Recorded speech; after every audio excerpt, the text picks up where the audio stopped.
Se você acha que alguém controla o Bitcoin, você precisa entender o que aconteceu nos últimos dias. Uma proposta tentou mudar as regras do ativo. Enquanto parte da rede decidiu seguir essas regras, outra parte decidiu continuar como estava inicialmente. E por algumas horas, nós literalmente tivemos duas redes do Bitcoin coexistindo. A rede nova conseguiu produzir apenas 2 blocos. A rede principal continuou operando normalmente. E talvez esse seja um dos melhores exemplos de como o Bitcoin realmente funciona. Hoje eu quero te explicar o que era o BIP-110, por que ele foi criado e o que aconteceu nesse fork. Antes de falar especificamente do BIP-110, precisamos entender o que significa BIP. BIP vem do inglês que significa Bitcoin Improvement Proposal e significa uma proposta de melhoria do Bitcoin. Basicamente é uma proposta para alterar, melhorar ou modificar alguma característica do protocolo, mas existe uma diferença muito importante entre uma proposta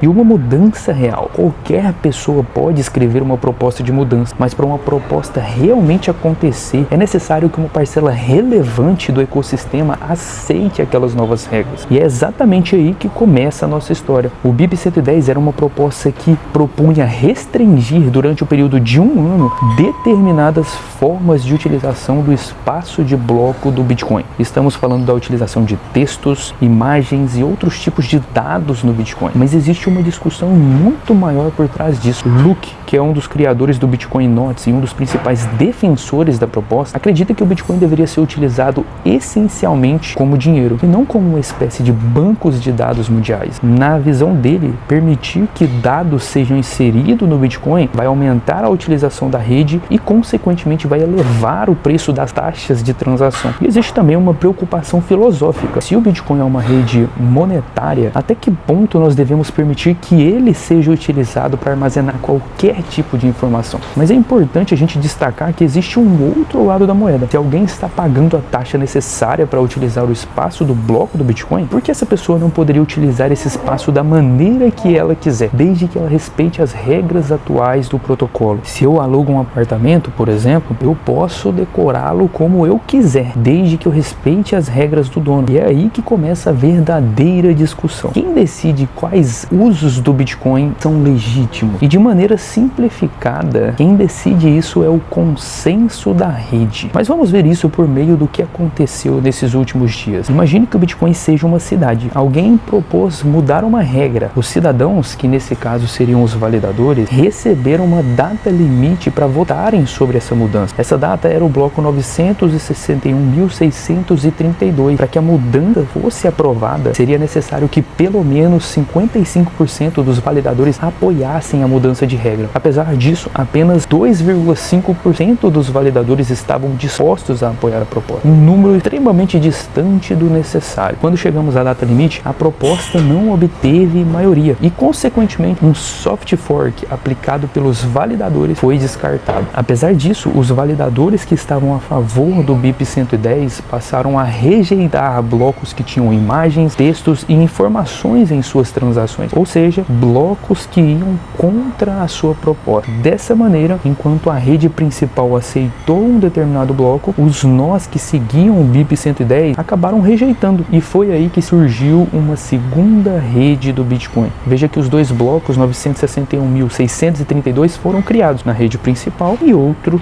na rede secundária. Na prática, tivemos 2 interpretações diferentes sobre quais blocos eram válidos, e foi aí que surgiu uma segunda rede. Apesar de ter surgido essa segunda rede, a cadeia do BIP-110 herdou a dificuldade de mineração da rede principal. Além disso, ela tinha um poder de mineração 40 vezes inferior à rede principal. E como o Bitcoin só ajusta a sua dificuldade em determinados intervalos, aquela cadeia ficou extremamente difícil de ser minerada e, consequentemente, extremamente lenta. Com base nisso e na falta de aceitação da rede e de seu ativo, não teria por que gastar recursos na mineração. E por conta disso, o grupo Hognex, que opera utilizando a infraestrutura da Ocean, minerou os 2 primeiros blocos dessa cadeia e acabou optando por parar as suas operações. Enquanto a dificuldade de mineração era grande demais, o poder computacional era baixo e a recompensa também era muito baixa, então não valia a pena. Enquanto isso, a rede principal continuou operando normalmente. Os mineradores que não estavam estavam sinalizando apoio ao BIP-110 continuaram produzindo blocos, e a diferença entre as duas redes começou a crescer rapidamente. A cadeia relacionada ao BIP-110 ficou parada, enquanto a rede principal continuou avançando. Para o usuário comum, como eu e você, o que precisamos entender é que o Bitcoin principal não foi alterado em nada pelo BIP-110. A cadeia minoritária parou